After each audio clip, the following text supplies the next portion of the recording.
Oi, gente rica, desculpa a minha voz, eu tô super gripada, mas eu não vou desistir. E o livro da semana é Atos. E esse é um livro que foi assim escrito pelo médico Lucas, companheiro da viagem de Paulo, e é o mesmo autor do Evangelho de Lucas. Os historiadores acreditam que deve ter sido assim escrito entre os anos 63 a 70 depois de Cristo. E foi o único livro histórico que nos deu assim uma luz sobre os acontecimentos entre a ressurreição de Jesus até Paulo. E o Evangelho de Lucas também foi assim escrito e endereçado para Teófilo. E esse poderia ser conhecido como o segundo Lucas, ao invés de Atos, né? E quem foi Teófilo? O nome dele significa amigo de Deus, o amado de Deus. Eu tenho um tio que se chama Teófilo, eu vou mandar esse vídeo para ele, porque eu desconhecia até então o significado do nome dele. Provavelmente, Teófilo era assim grego, romano, convertido, um amigo de Lucas que pode ter assim pedido para ele um relato sobre os eventos, tudo que tinha acontecido em relação a Jesus para ele ficar por dentro, entendeu? Atualizado, né? E aí Lucas escreveu para ele relatando tudo numa carta privada, que era assim super comum naquela época e que ele mesmo publicou. O Evangelho de Lucas descreve o que Jesus veio fazer na Terra. Você sabe o que ele veio fazer? Pois é, ele veio morrer pro meu pecado, pro seu pecado, e ele nos comprou a preço de sangue para nos salvar. Pior que ainda tem gente até hoje que não sabe disso. Já em Atos, Lucas mostra um Jesus assim exaltado e o que ele continua a fazer depois de ressuscitado e através do seu Espírito Santo. E em cada um dos seus capítulos você vai assim perceber o agir do Espírito Santo, né? Um outro detalhe que me chamou assim bastante atenção foi que assim eu vi assim um livro de Atos assim com duas divisões bem distintas e naturais, né? Nos primeiros 12 capítulos, ele se concentrou em Pedro, que está testemunhando para os judeus, pedindo para eles se arrependerem. Ao continuar a leitura, você vai lá do capítulo 13 até 28, parece que Lucas escreveu Atos como assim, uma justificativa da vida e da teologia de Paulo. Porque o livro descreve desde a conversão, quando ele era Saulo, né? Para Paulo, passando pelas viagens missionárias, os milagres que ele realizou, as conversões em consequência das pregações dele, os gentios que abandonaram seus ídolos para crer em Jesus, né? E relata também as prisões, os açoites, as ofensas, todos os sofrimentos que ele passou por levar a palavra de Cristo. E, diferentemente de Pedro, que fala aos judeus, Paulo começa de cara a falar aos gentios, ou seja, a nós, né? E a palavra dele é creia. Ou seja, Pedro falava para os judeus se arrependerem e mudar a maneira de pensar em relação a Jesus. Enquanto para os gentios, Paulo falava para crer neles. Porque bastava crer e abandonar todos os ídolos, entendeu? Deu para sacar a diferença, né? Uma palavra que também me chamou bastante atenção, lendo o livro de Atos, porque eu vi assim repetidamente, foi a palavra testemunha. Essa palavra, ela parece assim que é o coração de Atos, sabe? Porque Jesus, depois que voltou não, depois que ressuscitou, né? Ele ficou assim 40 dias com os apóstolos. E ele disse aos discípulos que eles seriam assim as testemunhas dele. Tanto em Jerusalém, como em toda a Judéia, Samaria e até os confins da terra. Depois que eles recebessem o Espírito Santo. E foi exatamente isso que aconteceu. Depois da vinda de Jesus na terra, o maior acontecimento até então foi a vinda do Espírito Santo. E ele estava assim, batendo um papo com os discípulos durante aquele período, né, que ele ficou lá com eles, depois que ressuscitou. E disse também, né, que João batizou com água, mas agora eles seriam batizados com o Espírito Santo. E aí, logo depois, ele foi levado às alturas. E será assim, da mesma maneira que ele vai voltar, nas alturas, gente. E a única coisa que nós sabemos é que ele vai voltar para Jerusalém, no maior acontecimento que a terra e todos que estiverem vivos vão ver. Sabe o carnaval no Rio de Janeiro, em São Paulo, Belo Horizonte? Sabe o Réveillon na praia de Copacabana com fogos de artifício assim, de quase 1 hora? Esses grandiosos eventos da terra vão ser assim fichinha, vão ser assim aperitivo para o que está para acontecer. Quem viver, verá. E você? Me conta aí. Você tem testemunhado sobre Jesus Cristo ou você tem vergonha de ser mal interpretado pelos amigos, pelo seu grupo, pela família, pelos colegas de trabalho? Eu quero te dizer que se você não é uma testemunha de Jesus Cristo, examine o seu coração, porque a boca fala do que o coração está cheio. E se você não tem o desejo de falar de Jesus para os outros, é somente porque você ainda não conheceu a plenitude do Espírito Santo. Você consegue imaginar uma festa assim de Pentecostes, com a cidade de Jerusalém assim lotadaça, né? Esse ano a festa de Pentecostes vai acontecer entre os dias 4 e 5 de junho. E naquela época, quando ele descreve em Atos, o Espírito Santo pousou nos discípulos e operou neles, e operou por meio deles, deixando-os assim cheios para testemunhar para todos aqueles homens que vinham de todas as partes do mundo, com as mais diversas línguas, das nações de onde eles vieram. E eles testemunhavam em cada uma daquelas pessoas que estavam ali, entenderam em sua própria língua. Você consegue imaginar esse mover? Uau! Imagina Pedro, que era assim um simples pescador e rude, né? Se levantando ali para falar. E 3.000 almas foram salvas ali naquele momento. Logo Pedro, que foi um covarde, negou Cristo 3 vezes. E quando Jesus estava na cruz, né? Ele não estava lá. Pois é. Então, agora, Pedro estava sendo assim ousado. E quantos dias gloriosos de conversão começaram a acontecer após aquele momento, porque o Senhor ia acrescentando dia a dia aqueles que iam sendo salvos. Os discípulos, eles não viveram momentos de flores, sabe? Eles viveram e passaram assim por muitas aflições. A gente precisa ter entendimento em relação a isso, porque a obra do Espírito Santo, ela vem para abençoar. Mas atrás dela sempre tem o rastro da obra do inimigo, de Satanás, que veio para amaldiçoar. Mas nós sabemos também que quando a verdade é pregada com fidelidade, fé e coragem, os frutos aparecem e tudo vale a pena. Eu também percebi alguns principais temas, sabe, desse livro de Atos, que eu anotei assim 4 temas para passar para você. O primeiro é o poder do Espírito Santo para testemunhar.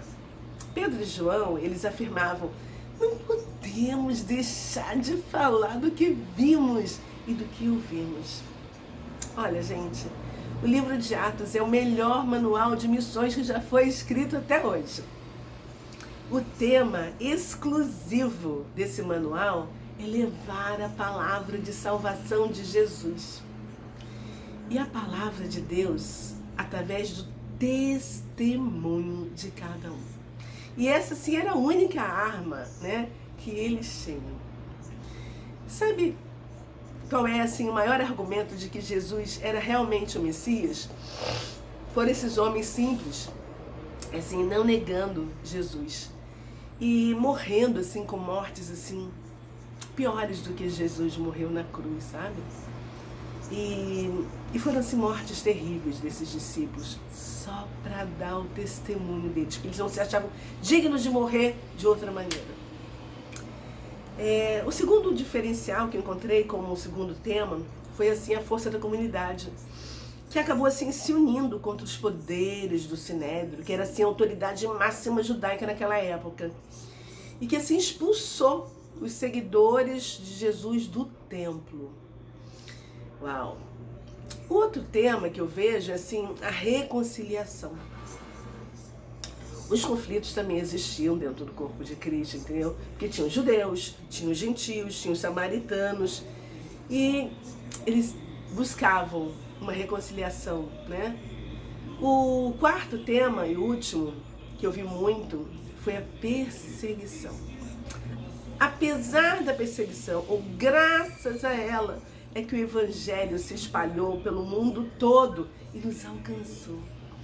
Porque quando os seguidores de Jesus, que até então eram conhecidos assim como os do caminho, eram perseguidos, eles saíam, né, de onde eles estavam e fugiam para outras aldeias, outras cidades, outros países, né, até, né?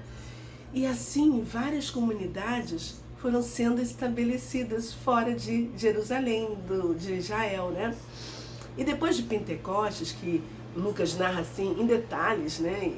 E você tem que ler porque é muito interessante, aqueles que creram em Jesus, eles levaram para as cidades deles, para as nações dele, o Evangelho de Cristo. E que foi assim se espalhando em todas as direções, entendeu? E a perseguição começou com Estevão.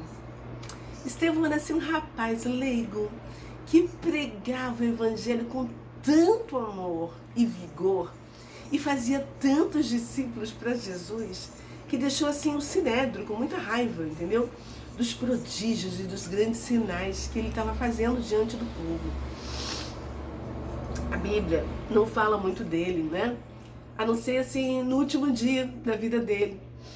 E que Saulo consentiu a morte dele. Que peso para ele, né? Mas o discurso que ele fez em sua defesa é assim, um resumo belíssimo da história do próprio povo judeu. Desde o chamado de Abraão lá na Mesopotâmia, né? Até o próprio Sinédrio, que ele chama de homens de dura cerviz, incircuncisos de coração e de ouvidos. Gente, por favor, leia o capítulo 6, do versículo, se não me engano, 8, até o final do versículo 7 de Atos. Para você conhecer a história do primeiro mártir seguidor de Jesus naquela época. Filipe também foi outro jovem que operou maravilhas, né? E que Pedro e João acabaram seguindo o rastro dele por várias cidades e foram se juntar a ele. Foi ele que o Espírito Santo transportou para ir pregar para aquele eunuco etíope, que não por acaso eu comentei no vídeo anterior, né?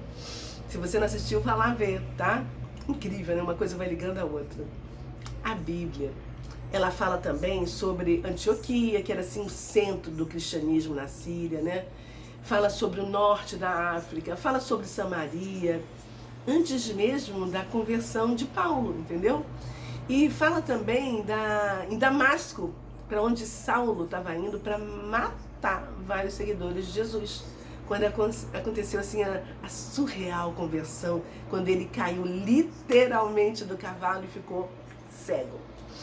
E naquela época, Roma era assim a principal cidade do mundo romano, né? E depois da conversão de Paulo e de suas várias viagens missionárias, né?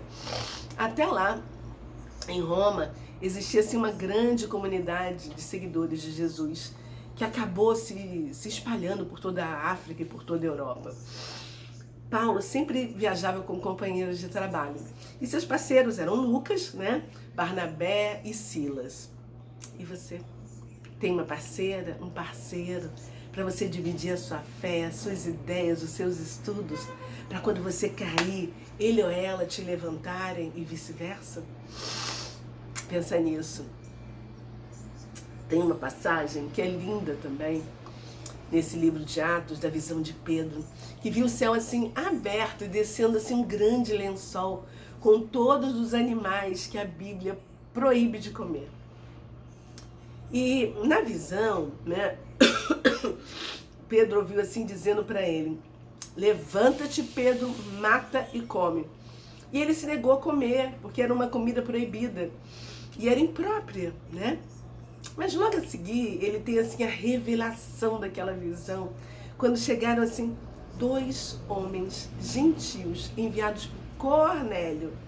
E o Senhor avisou para Pedro, em sonho, que era para ele seguir aqueles 2 homens, porque foi ele quem os enviou. Cornélio era um centurião e foi o primeiro gentil incircunciso que quis ouvir a palavra do Senhor e se converteu. Perdão, gente.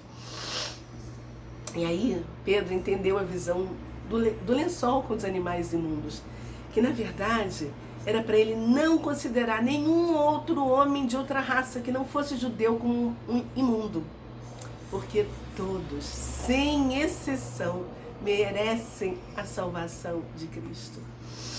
Essa revelação eu tive na minha primeira viagem em Jerusalém, alguns anos atrás, quando eu estava na porta da casa de Simão, gente. Foi uma coisa assim, eu até escrevo no meu livro, né? Tá aqui, ó, Diário de uma Gadita. E Paulo demonstra também profundo compromisso com as comunidades, com as igrejas que ele implantou e os vínculos emocionais dele, assim, com os convertidos, que eram, assim, vínculos profundos, sabe? Ele visitava, ele analisava o crescimento, ele ministrava a palavra, ele ensinava, ele escrevia cartas direcionando cada comunidade sobre assuntos específicos que estavam acontecendo naquele momento. E o próprio Senhor nominou Paulo para ser assim luz dos gentios e para salvá-los até os confins da terra. No início de Atos, Pedro e os outros 11 e os outros 10 decidiram escolher mais um discípulo para formar 12, porque para ficar no lugar de Judas. Eles oraram, mas não esperaram a resposta do Senhor. Jogaram as sortes e caiu para Matias. Quem é Matias? A gente nem sabe nada a respeito desse tal de Matias, na verdade. Ele não fez nada, não tem nada dele escrito na Bíblia. A não ser isso, que jogaram as sortes e ele foi escolhido como 12º. Eu acho que Pedro esqueceu de esperar Deus dizer quem ocuparia o 12º lugar. Eu vejo Paulo como uma escolha de Deus para ser o 12º apóstolo. E você, o que você acha? Você pensa como eu ou não? Quantas vezes nós fazemos o mesmo que Pedro e os outros discípulos fizeram? Nós oramos, né? Nós não deixamos de orar, mas nós não esperamos, nós antecipamos e acabamos fazendo escolhas erradas, porque a gente não espera o tempo de Deus. Não é verdade? Pois é. Outra coisa, eu amei ler o Ato 22, quando Paulo faz assim a sua defesa nos degraus da fortaleza de Antônia. Ai, que saudade, gente, eu tive o prazer de conhecer a fortaleza de Antônia lá em Jerusalém.